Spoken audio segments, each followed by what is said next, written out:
All right, well, today we are in the fourth part of a series called Make Believe. All right, let's try it again.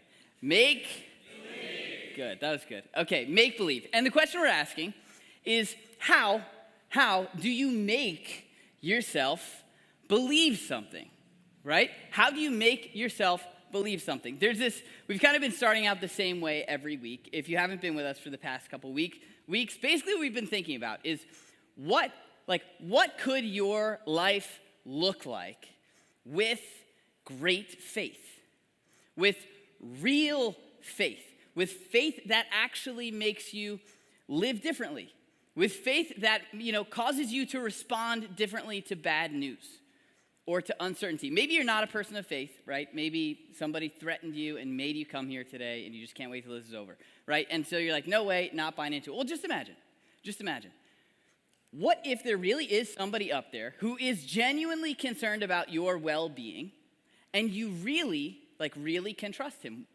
Even if we're just pretending, what would your life look like if that were real? Or maybe we said, okay, let's not swing for the fences. What if your faith was just 10% stronger? What would your life look like? How would you handle challenges, bad news, the uncertainty, the constant flow of negativity that we hear on TV and in our culture? How would that change the way that you live and receive information? And so, I don't know about you, but when I was growing up, whenever I was in some kind of church setting, I would hear something like this, and people would say, you just got to believe. And I'd be like, all right, trying, I'm trying to believe, but it's not something you could just muster up. What we said is that really faith is confidence.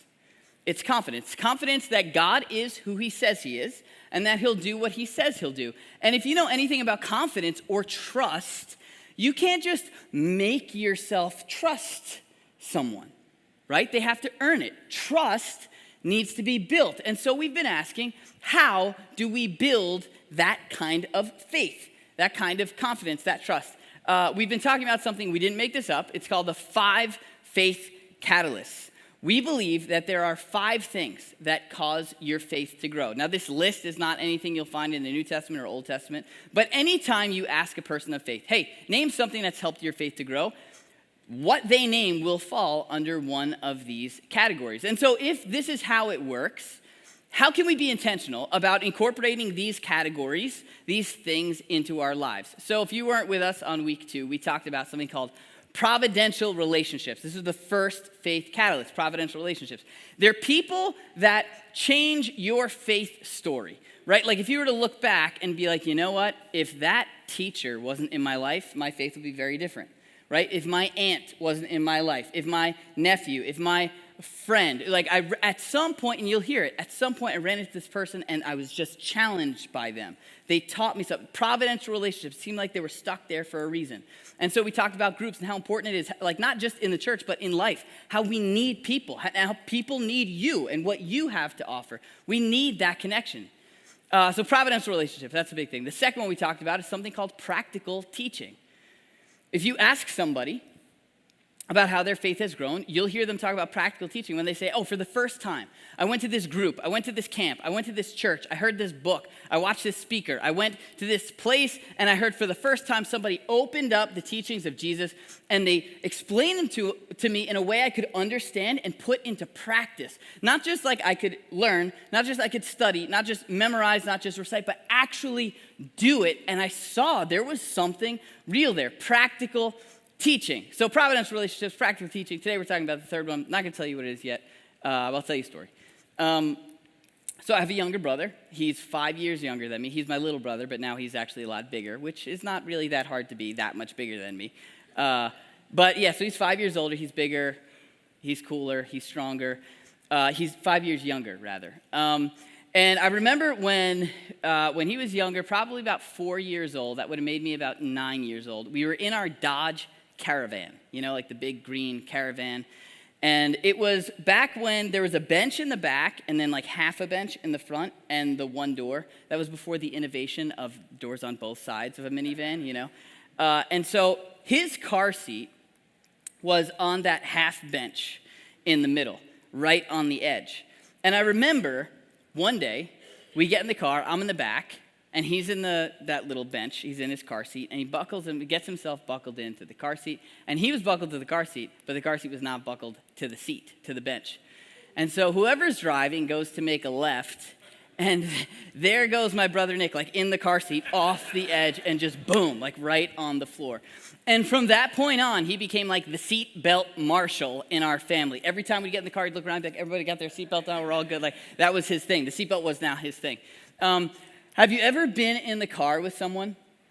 Like maybe you're driving, and there's a passenger, and you get to a stop sign, and maybe you roll through the stop sign, you don't come to a complete stop, or maybe you make a turn, and there's, a significant amount of risk in that turn, like you do something, it kind of pushes the boundary a little bit, and then all of a sudden you notice the person in the passenger seat, all of a sudden they like reach for the seat belt, and like just kind of slowly put it on.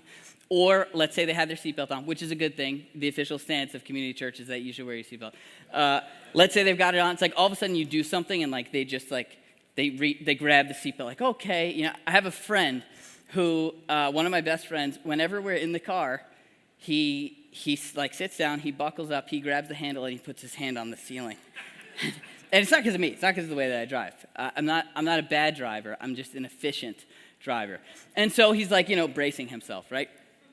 But my question is, if you have a car, if you drive, you probably interact with your seatbelt on a regular basis, but how often do you really think or appreciate your seatbelt, right? Like, I bet you know less about your seatbelt than you think you do. Like that little buckle, does it say push on the red part in your car? You might not know, right? Because we don't give too much thought to our seatbelt. You reach for your seatbelt when something could go wrong. Or maybe you grab the seatbelt you're wearing when something could go wrong. Think about insurance. Insurance is a good thing. But how often do you think about insurance? Not too much, right? I have to be careful because my dad sells insurance. Insurance is very exciting. It's very useful. But most of us probably didn't wake up this morning just like thrilled about having insurance. You think about insurance when something goes wrong. Right? You reach for the phone to call you reach for the phone to call your insurance agent when something has gone wrong. You reach for your seatbelt when something could go wrong, right? Now think about this. When do you reach for your faith? Like the last time you needed faith, what was going on? If you're like most people, in most situations, it's like the seatbelt and insurance. It's like something could go wrong or something has gone wrong, right? It's like all of a sudden this certainty, what I thought it's going this way. Or this situation dropped in my lap and I don't know what to do with it and this is not going according to plan. And so we like reach for our faith. And that's not a bad thing. It's a good thing. In fact, there are passages in the New Testament where the Apostle Paul, we talked about him, he describes faith as a shield. And so in that sense, like it is there to protect you, right?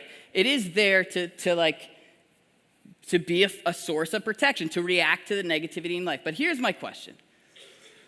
What if faith wasn't just like an airbag that you reached for, or that you hoped would pop out when something went wrong? What if it was like the engine that moved you forward? What if it was more proactive than it was reactive? The faith catalyst that we're talking about today is exactly that. It's not just like a shield, it's like a sword.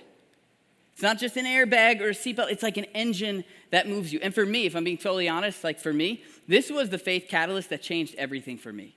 When I first started to understand this, I felt for the first time like I can actually do something with my faith. It seemed useful. It was something that I wanted to grow, not just something like a seatbelt that I hope is going to come through for me when I need it, but something that was exciting, something that was adventurous. So, the story that we're looking at today is the story of Jesus feeding the 5,000. All right, now that's a pretty popular story. You might have heard of it before. Basically, the gist of it is that there's this gigantic crowd, And Jesus teaches them all day. It's like a seminar. He's there all day long, and at the end, they need to eat. And so the option is they either go home or something crazy happens. The followers of Jesus, we call them the disciples. There were 12 of them, right? They had 5 loaves of bread and 2 fish. And they give them to Jesus, and Jesus does something amazing, and he feeds everybody. Just passes out. Over 5,000 people were fed. We don't know what it looked like. We don't know like how those loaves, if he was just like, and boom, there were 5,000 loaves, but somehow he multiplied it. Now, if you're like me, I've told you this before, I'm a little bit skeptical in nature. And so I can remember sitting in church and hearing this story and being like, really? Like we're really supposed to believe that Jesus just took a few loaves of bread and fed 5,000 people with it. Like if that's what we're supposed to trust God to do, then like why aren't we saving a lot of money on food shopping? And every time we need something, why don't we just hope that Jesus is going to come through miraculously, right? Like 2 weeks ago, we ran out of tacos at the kickoff. But we didn't look for a miracle, right? We just went out and got more tacos. And so I kind of felt like I was pretending a little bit, like are we just supposed to pretend that this happens all the time? It doesn't. It doesn't happen all the time. It's rare, and we're not saying that it does. In fact, even for those 12 people that followed Jesus, it didn't happen on a regular basis. They ate other times too, and they didn't look to Jesus every time they wanted to have lunch. What Jesus did, and here's maybe this will help you understand like the big picture. He was doing something amazing, but he had 3 years to do it. And at the end of the 3 years, he was handing off the entire operation to these 12 guys that were supposed to run it. And so he used extraordinary miracles, like circumstances, to teach everyday lessons about faith. And that's what he's doing in this situation. It's not something he was going to do all the time, but it's something he needed them to know if they were going to run the operation in just a few short years. Okay? And so here's what happens. At this point in the story, Jesus is famous. He's like, Justin Bieber famous or whoever's really famous right now at this point. He's extremely famous. He can't get away from the crowds. Everybody's swarming him. Everybody wants something from him. And so he needs a break. He gets on a boat, crosses a lake, and is just hoping to get to a remote place where he can rest with his 12 guys, those 12 guys who were studying under him. And he can't get away from the crowds. He's like a celebrity. The crowd that was with him on one side of the lake, they traveled with him to the other side. The idea is like they're running along the shore, like there he is, and then he gets to the other side and he goes to dock his boat thinking he's going to have a little retreat, and boom, they're just waiting for him. And while a lot of us, or at least I would probably be a little bit frustrated, right? Jesus looks at them and it says he had compassion on them. He cared. He said they were like sheep without a shepherd. They're like a team without a coach, like a class without a teacher. Like these people that wanted something and there was no one there to give it to them. And so he spends the day and he's teaching them, and we don't know exactly what he says, probably fantastic, but he's going on all day long, right? And the end of the day comes, and those 12 guys, they're shot. They want to move on. And so they look at him, and here's what happens. They approach him, and it says, as evening approached, the end of the day came, the disciples came to Jesus, and they said, this is a remote place, and it's already getting late. Enough, Jesus, let's wrap this up. He says, send the crowds away so they can go to the villages and buy themselves some food. They're going to need to eat. Okay, that's enough. Let's send these people away. And Jesus looks at them and says, they don't need to go away. You give them something to eat.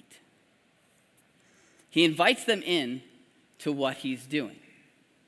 Up until this point, Jesus has been the star of the show. Everyone's there to see Jesus. He's doing all these amazing things. And now he says here, you do it. He invites them in. We as people, in case you haven't noticed this, we tend to learn on a need-to-know basis. Have you ever realized that? If you're a parent, do you know when you learn to become a parent? When you become a parent.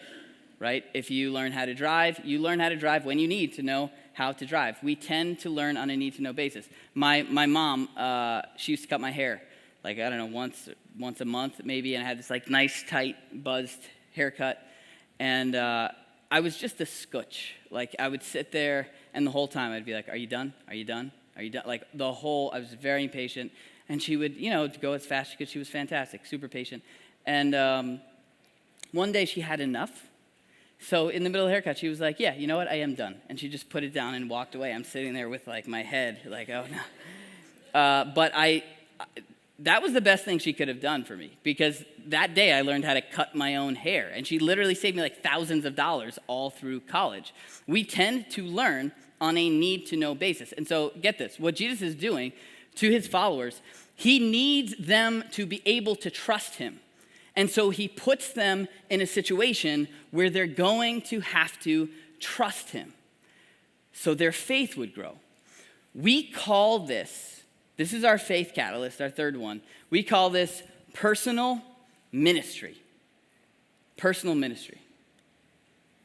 Now, ministry, this is a word I think we have to kind of take back, like redefine. The word minister, for me, was like really never that exciting. I basically just thought of a religious person doing religious things, right? Like when you think of the word minister, what comes to mind? Growing up, I didn't know any ministers. I like every minister that was in my life was kind of at a distance. I had all these questions, like especially when I was younger. I was like, what is it like to be one of those people that works in a church? Does God tell him what to say? Like he only works 1 hour a week. What does he do for the rest of the week, right? And I would just and I remember there was this one guy, I was kind of friends with his son. And so I would just watch, does God tell him what's going on? If I think something I'm not supposed to think and I'm around him, is God going to tell him what I'm thinking? Is he going to know? I'm not doing, it's like, and really for me, church was a place that represented guilt. I always felt inadequate and I was like, well, here's the guy who's running the whole guilt operation. And I just watched everything that he did. I noticed some things about him. I noticed that when he got angry, he would say things like, doggone it and dag nabbit. And those weren't words I was used to hearing. He was a pastor, but when he was mad, he didn't talk about Jesus, Mary, and Joseph like a lot of other people I knew did. And he would do things like drink milk with pizza, and I was like, everything he did, I'd be like, wow, this minister is just so interesting. And I felt like he was in this weird category of his own. And eventually I came to find out he's just a regular person who happens to enjoy milk with pizza. And most of that stuff has nothing to do with ministers, except for the mind reading part. That part is true. The word minister, just forget church for a second. Forget church, okay? The word minister, it literally means to serve. We have made up the concept of minister or ministry. It is the same exact, it is an interchangeable word for the word serve. A minister is just someone, a servant. To have a ministry is to have a service for people. And so and this is so important, right? Especially if all these ideas of religious people doing religious things comes to mind when you hear minister or ministry. It is simply serving people. For the sake of what we're talking about today, we could say personal ministry is serving people on behalf of, and with the help of God, right? Remember Jesus. He's like, here, I was doing it. Now, you do it. Step in and take my place. And so maybe you're thinking right now, oh, goody, right? We get to serve. That's so exciting. Most of us love the idea of serving, right? Well, no, most of us like the idea of being served. That's a more comfortable thing. But I would argue that this is what we were made for. We look for a team to join, for a cause to get behind, and something and someone to serve. I used to watch this show, not that regularly. I don't know if it's on anymore. A show called Rob and Big. It was a show about a guy named Rob and a guy who was pretty big, and so they just called him Big. And it was TV at its finest. They just followed these guys around and watched them do pointless things, right? But there you go. And I remember this one episode specifically where they just decided they were going to serve people all day. And this was out of character for them. This guy Rob was a professional skateboarder, and so typically they were doing other things. They decided one day, they're like, let's just help people.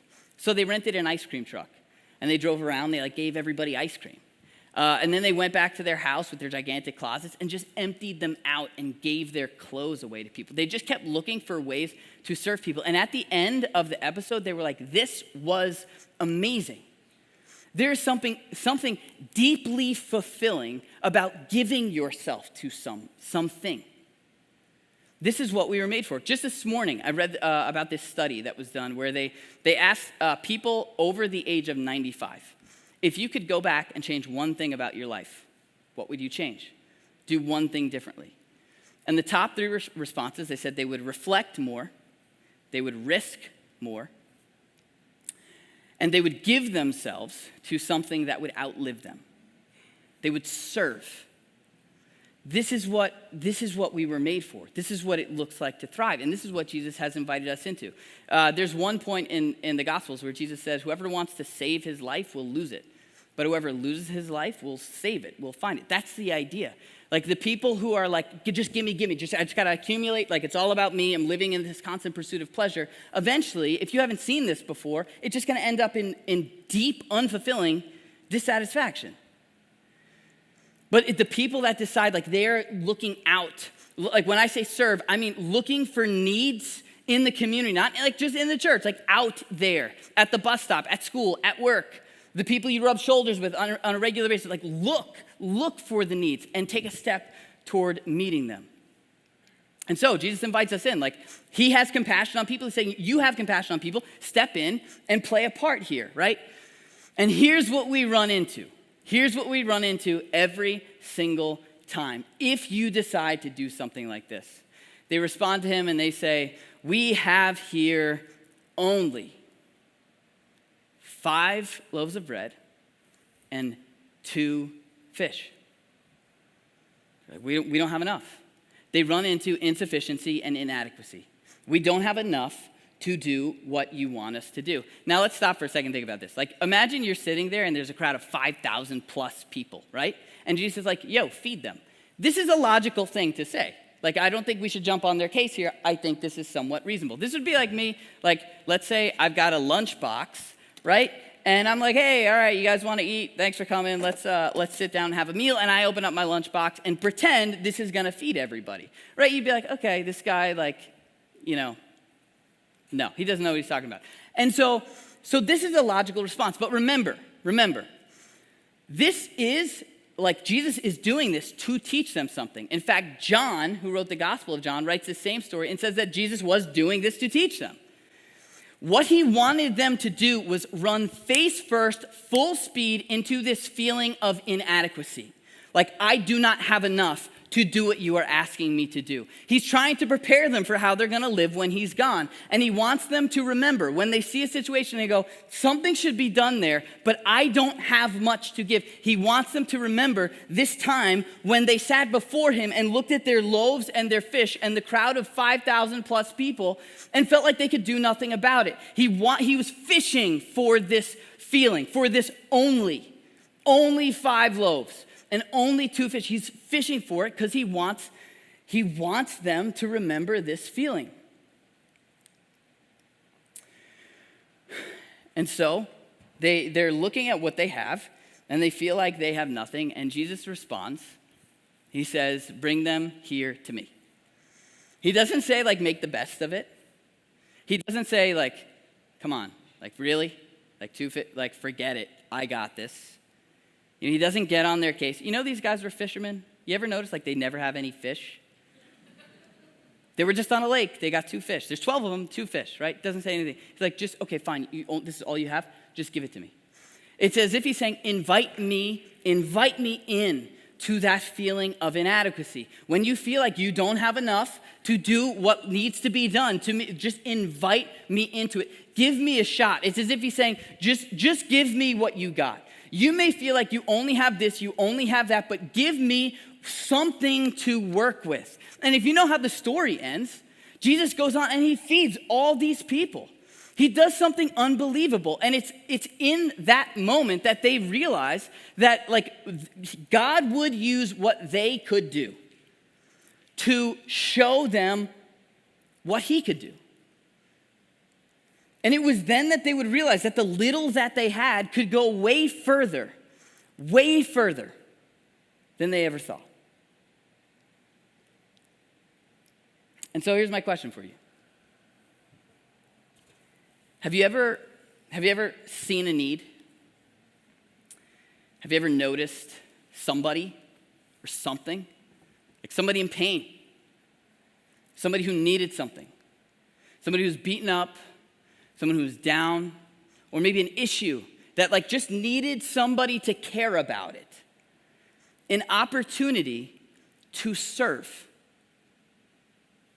And so you like reach into your lunchbox, and all you find is a bunch of onlys. I have only. I can only. I am only. Our biggest problems, our biggest issue when it comes to this is that we see our onlys, like the little that we have to give, we see them as obstacles instead of opportunities for God to show us how much he's willing to do with the little that we can offer him. We have a habit of making so little of who we are, of what we have, of what we can do, of what we bring to the table. And so what do? We like take our onlys, we pack them up and put them away and be like, I can't do it, somebody else can. And I think what Jesus would say to like those disciples and maybe to you and I in that situation is like, if only you knew what that only would do. Like if only you knew what I could do with that. If you were just willing to if you got a little, just offer a little. This is what it's all about. It's to serve on behalf of, to care on behalf of Jesus, right? But to do it with his help. To look at our inadequacy and give it to him, invite us into it. So we have someone here at the church who last year, we were talking about this a little bit, and we were in the middle of the pandemic. People were beaten up, people were discouraged, people were like really, really struggling. And she looked and she saw and she was like, something needs to be done. And so she was only a teacher with only a few kids, with only a Facebook account, with only like a little bit of time, not much time. And so like she and her kids went out and like just made some signs, tried to encourage some people, put signs out. They made a thing on Facebook inviting other people to join them. And other people came in. She's like, this is all I got here. Like let's see what God will do with my willingness. And eventually that caught on. And people started sending them money. And more people started joining in. And right now, it's an official 501c3 in our community. They have fed literally thousands of people, like 5,000 people plus. They have cheered on the people who are working on the front lines. They have done so many, and it started with a mother, a teacher with little kids, like, hey, here's what I've got. Here's what I'll do. Have you ever had someone, met someone who they said something to you and you held on to it for years? I'm sure they weren't thinking, I'm gonna go change this person's life. But it was just the right thing and you needed it. And it was all they had. They're only whoever they are, and all they can do is this, and they only have a few. But your only to someone else could mean everything. But we make so small of it, and so we just put it away and put it back in the box. And so maybe in your daily life, you look around and you see at the bus stop, you see someone who looks down. You see a mom who's beaten up, who's tired, and you look, and maybe there's a feeling you notice. And there's a need, but you see your own needs, you're like, no, I can't, and so we put it away. What if you went up to her, just invite her out to coffee, or just say hey, your kids are great, you're doing a great job, keep it up. Little thing. Maybe you work with someone whose marriage is falling apart, and maybe they just need someone to listen. It's the only thing you can do. Maybe right now, like your job, maybe it's a temporary job. It's only a temporary job. And so we look at it like, it's only that, so forget about it, right? It's not going to make a difference. But what if you just took that only and invited like Jesus into it? Trust God. Okay, here's what I got. I'm going to make the best of it. Maybe you're a dad, and in this season of life, or a mom, and in this season of life, you don't have much time at home with your kids, right? Maybe you've got 30 minutes. Maybe you've got only 30 minutes every day. And so the temptation is to be like, you know what? It's only 30 minutes. This stinks. I don't get this. Or you can say, you know what? This right now is all I got, but this is what I'm going to give to him. This is the only thing I have. Maybe your marriage right now is hanging on by a thread. Maybe there's like only this much trust left. And maybe the chances of you guys but it's what Jesus would say is bring me that. Like give me the only. And watch. I'll tell you a secret. Every time you look in your lunchbox, you will always only see onlys. Always. You will always feel like it's not enough. You will always feel like someone else has more, someone else could do better, someone has more to bring to the table. But that should never stop you from offering what you have. Your only could mean everything to someone else. And when you do, and you see like the ripple effects that has, it will increase your faith. Like this applies to life, work, your family, home, your friends, school, all that, but it also applies to the church. Like I can't talk about this without talking about the church. Somebody came up to me a few weeks ago and said, all right, this might sound like cheesy or corny or whatever, but I just got to let you know for the last like couple months, like this church, it literally has changed my life. And I have to tell you that it all started with Miss Dana, who's downstairs at the check-in. I could bring my child to her, and I felt like Miss Dana was going to take care of my child. I was confident. I had peace of mind, and I came here and I could listen. And I'm hearing this, I'm like, this is exactly it. There's a million reasons why Miss Dana could be like, I'm only this. I'm only smiling and saying thank you and bringing. I'm only. And it has just gone. If we put it into the lunchbox, we'll never see what it could turn into. The story wraps up. It says that they all ate and were satisfied. The crowd. And the disciples picked up 12 basketfuls of broken pieces that were left over. 12 basketfuls. Do you know how many disciples, how many students of Jesus were there? There were 12, and 12 basketfuls. It's as if there is this crystal clear point, like you make no mistake. The people who got the most out of this experience were the people who served. Like there was a crowd there, and I'm sure they enjoyed it. They like sat there listening to Jesus all day, and then it was like, whoa, food. Now we don't have to stop at Panera on the way home. Right? But then there were people that were on the inside with Jesus, like feed them with these loaves, like this is all we've got. And they felt the uncertainty, they felt the inadequacy, they felt that feeling of not enough, and they saw him come through.